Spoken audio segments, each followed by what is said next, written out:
Hey guys, you know as well as I do, there were a whole bunch of weird games that came out for the NES, from unlicensed titles and stuff that had their own little chips to override the NES lockout chips, to weird games like Baby Boomer, Chiller, and Chubby Cherub. But today I want to take a look at perhaps one of the most controversial games ever on the NES. What game is that? Narc. No one had the guts to do this review until now. So don't say no, put down that bong, and don't get a case of reefer madness as I take a look at one of the most controversial NES classics to ever come out on this system. So Narc originally got its start in arcades in 1988, developed by Williams and Midway.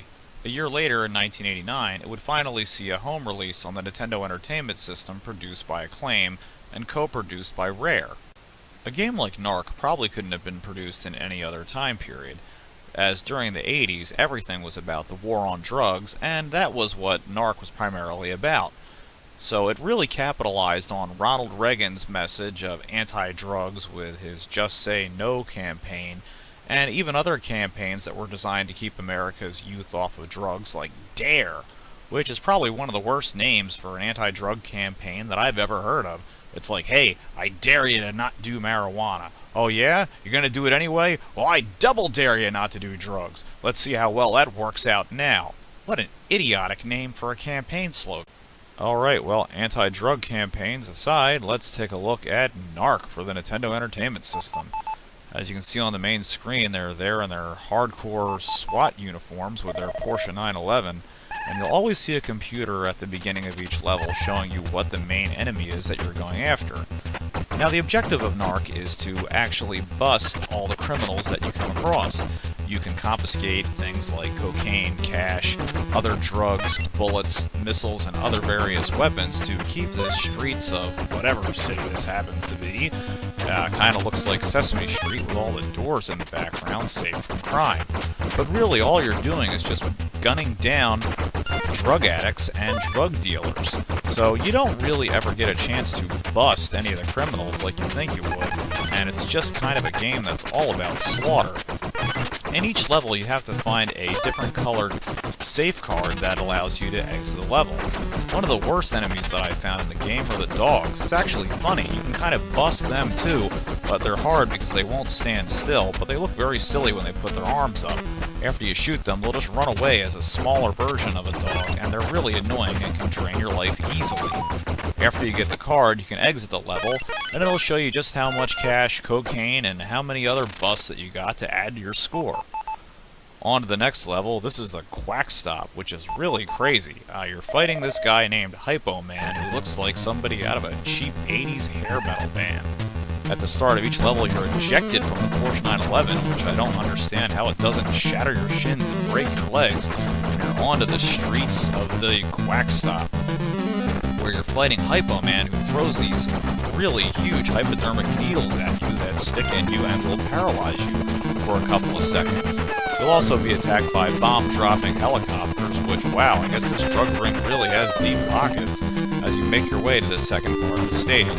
The stage isn't too difficult, but those needles get annoying really quickly. I can't believe they spelled it quack instead of crack. That just makes it almost more insulting and just kind of ridiculous. Oh, and if I didn't mention before, one of the best parts of this game, but also the craziest, is the rocket launcher that you have as a side to your Uzi. You're supposed to destroy up this crack lab and blow up all the vats of chemicals, but when you shoot an opponent, it sends them exploding into a million chunks all over the place. So I don't see how this is a good message for getting kids to stay off drugs. It's like, hey, stay off drugs or we'll blow you apart into 1,000 pieces. The next level after this is extremely annoying. You're going after the Dumpster Man, a PCP addict. So now, instead of being attacked by a helicopter, you're dropped onto a bridge, and you're seeing the same types of criminals and drug addicts as you did in the first level. But after you mow down a couple of these helpless people, you'll soon find a Porsche and immediately slam it into a bunch of dumpsters and explode. Because seriously, who the hell saw that coming? Once you find the Dumpster Man, he's quite annoying and takes about 7 or 8 hits to finally get to drop, and I don't know how this guy is tanking these rocket blasts to the chest, so that PCP must be powerful stuff. Later on in the level, you'll also find more of these stupid dumpsters that have been stacked high. I couldn't even know how to get through this at one point. Did you blow it up, or, you know, do you have to have the car here? But apparently all you have to do is just jump over this enormous stack of dumpsters. Like, who in the world had the strength to stack up 9 dumpsters like that? And again, you'll be attacked by more of these annoying firebombing helicopters as you try to make your way across the bridge. This level's really slow because you're bound to lose the car easily because of the number of traps, so you're mainly walking. You eventually do get another car again, but it really is like the game just wants you to lose the car. The dumpsters are put immediately in front of you, and there's just nothing but obstacles and more dumpsters and landmines, and this level really is just a huge pain in the ass. You can't even use any guns while you're driving the car, and you can't really run anything over, so I don't really see the point of it. It's one of those things that after you're finally done with, you're just glad to get out of the level and move on to the next one.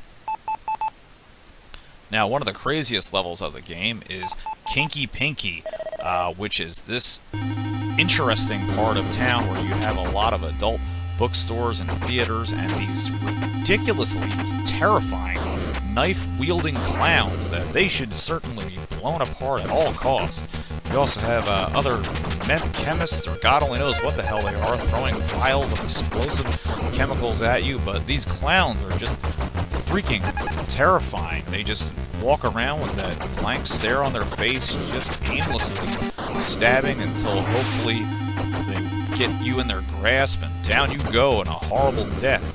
Also avoiding these strange little pink Cadillacs that come out of nowhere, which are not really appropriately sized to the rest of the characters in the game. In order to progress in this level, you'll have to choose one of 6 doors in the adult video store, each one taking you to a different sub-dungeon where you're trying to find the safe card in order to escape the level.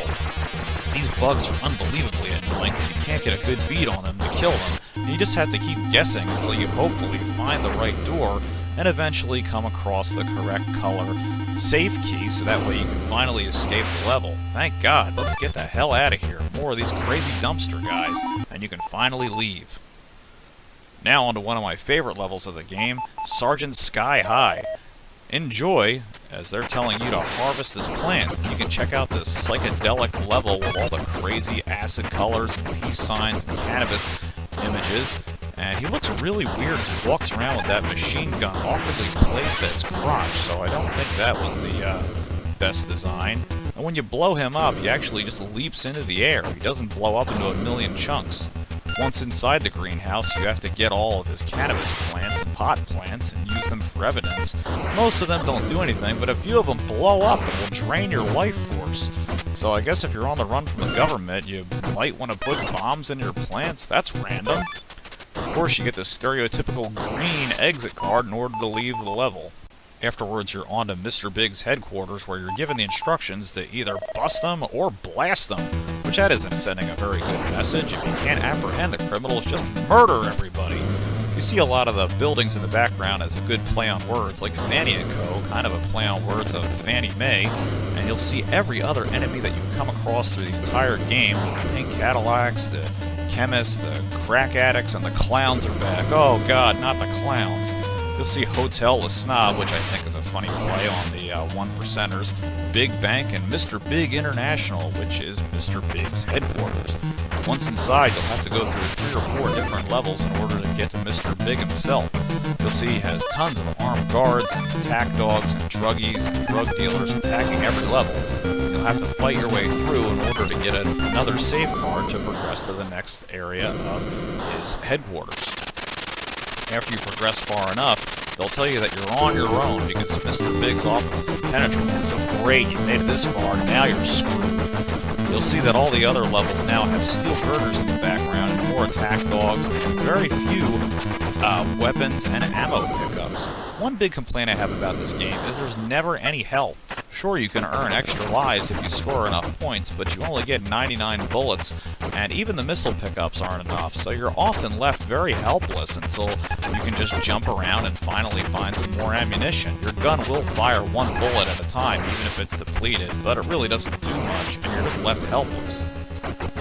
So once you get through to the last door of Mr. Big's tower, you'll get a message that you're coming up on Mr. Big's level himself with a voice match. And who knew it? Mr. Big's in a wheelchair. Apprehend him? He just told me to kill everybody else. Why in the world should I save this guy now?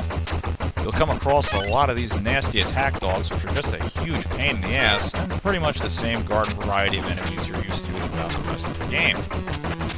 The level looks pretty generic until you start getting closer to Mr. Big, and you see paintings of himself put all over the walls. And there's Mr. Big running around all ridiculously in his wheelchair. He's a tough little sucker to hit, but when you blast him, he wiggles out of his wheelchair and wriggles along the ground like a worm, which is really not too considerate to handicapped people, so I don't think that that's a good way to show Mr. Big. And he comes back a number of times where you have to blast him 3 or 4 times until you can finally leave the level, and I never actually saw a escape card out of here, so you just shoot him enough times and finally you can leave.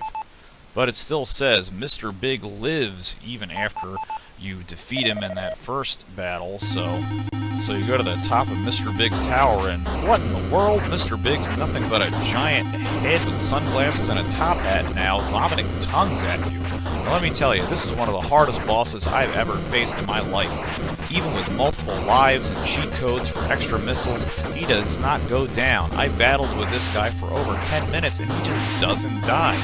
There's actually a rumor that the Nintendo version is unbeatable, and I am almost inclined to believe that because this fight was impossible.